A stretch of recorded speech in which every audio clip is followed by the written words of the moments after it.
အားလုံးပဲမင်္ဂလာပါရှင်ကဲတော်တော်များများအေးကိုလာမိတယ်ပေါ့နော်မအေးရေအေးအလုပ်တွေ့ကြတော့မရှိဘူးအေးအလုပ်လုပ်ချင်တယ်လာစမ်းလို့ရလားမက်လာတဲ့သူတွေပေါ့နော်အေးပြချင်တာကတော့လေအေးအလုပ်တွေ့ကြမရှိဘူးဆိုတော့တော်တော်များများနဲ့မရှိဘူးစစ်ဒီနေ့အလုပ်လာစမ်းတဲ့အလာ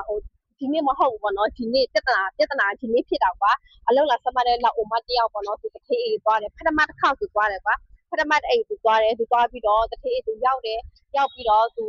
အလောက်ကတခါမှမလုပ်ဘူးဒါပေမဲ့လောက်အိုဆိုတော့ဖြစ်တဲ့အတိုင်းပဲသူကထိုင်စကားကျွမ်းတယ်မလားသူကထိုင်စကားကျွမ်းတာပြည့်တဲ့အတွက်သူကအလောက်တခါမှမလုပ်ဘူးအလောက်မဘူးတော့တတိသူ့ကိုသူတတိရောက်တာနဲ့တတိကသူ့ကိုကြားတော့တိုက်တယ်တတိသူ့ကိုကြားတော့တိုက်ခါတော့တတိအဲ့ဓမ္မကကြားတိုက်တဲ့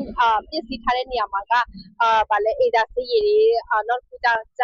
တိုက်တဲ့အရေးတွေရှိရလေအဲ့ဒါကိုသူကကြားတက်တဲ့ဟာယူကိုသူဘာအရေးသွားထည့်တယ်လားကြားတက်တဲ့အဲ့ဒီအမွေးရေကိုသူကအေဒါဆေးရည်ကိုသူသွားထက်တဲ့တော့သူမနဲ့ဘူးလားတော့မသိဘူးရှင်နော်အဲ့ဒါနဲ့သူအေဒါဆေးရည်နဲ့သွားတိုက်တယ်အဲ့ဒါနဲ့သူတိုက်တော့တခေးကလည်းအော်အနဲ့အရက်ထွက်နေတာပဲတခေးလိုက်ရှာလဲတော့ပါတိလားဟို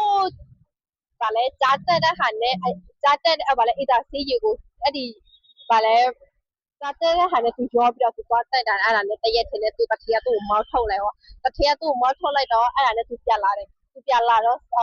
ဒီမှာသူ့အလုံးနောက်တစ်ခုထိရှာပြရပေါ့နော်ရှာပြီးတော့နောက်အိမ်သူရပါနောက်အိမ်သူရလိုက်တာခါတော့အဲ့ဒါနဲ့ဘယ်လိုပြတ်တရက်ထဲပဲနောက်ခုတအိမ်ကလည်းတရက်ဒီအိမ်ကတည်းဘယ်လိုဖြစ်တာလဲဆိုတော့တစ်ခေးကသူ့ကိုစက်သားကြော်ထားတယ်တစ်ခေးကသူ့ကိုမိတယ်စက်သားကြော်တက်လာသူကစက်သားကြော်တက်တယ်အောက်ဖေးတစ်ခေးကသူ့စက်သားတွေပါပြပြီးတော့သွားကြော်ခိုင်းသူပဲမလို့ကြော်တယ်တလားသမီးချက်တဲ့အိုးမှာနော်သမီးချက်တဲ့အိုးကိုစီထက်ပြီးတော့စက်သားကြော်ရတော့သူများအိုးတွေဂျိုးတွေတူးရအဲ့ဒါနဲ့တစ်ခေးကသူ့ကိုမောင်းထုတ်လိုက်မောင်းထုတ်တာနဲ့အရင်မကြည့်အဲ့ဒါနဲ့သူရုံးကိုပြန်လာတော့သူတောင်းချလက်ကပဲနေတော့ပို့ရတဲ့ခေအေးကဘာဖြစ်လဲဒီလိုမျိုးအဖြစ်လေးနည်းနည်းလုံးနဲ့တာနဲ့မောင်းထုတ်တာအဲ့ဒါသူ့အပြစ်ကိုသူဝေမခံဘဲနဲ့ရုံးကိုတောင်းချပြီးတော့သူကထိုင်းမှမနေတော့ဘူးတဲ့သူရွာပြန်တော့မယ်သူ့လာအောင်နိုင်ရသူပြန်သွားတော့အဲ့ဒါကြောင့် EVP ချင်တာကလေနော်တချို့တွေတတိတွေတော်တော်များများမယူတာကအဲ့လိုမျိုးရှိတယ်တော့အဲ့ဒါနဲ့အဲ့ဒီလောက်အမအရင်စိတ်ဆိုးစရာကောင်းတယ်လားအရင်စိတ်တော်တော့သူတောင်းတော့သူဒေါသထွက်ပြီးတော့သူအကျယ်ကြီးစကားပြောတယ်နော်အဲ့ဒါကတော့အဲ့အဖိုင်ကြီးကတော့အသက်50မိပါတော့ရှိနေပြီပေါ့နော်အဲ့ဒါနဲ့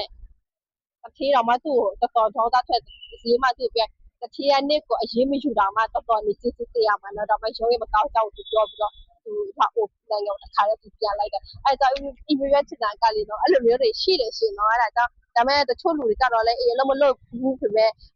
လောက်တဲ့သူတော့ရှိပါတယ်ဒါပေမဲ့အဲ့လိုမျိုးလူလည်းရှိတဲ့အကြောင်းလေးလာပြီးပြချင်တာပါရှင်နော်တွေ့ကြုံမှုရှိဘူးဆိုတော့အလုပ်ရောက်ဖို့အရင်ခက်ပါတယ်ရှင်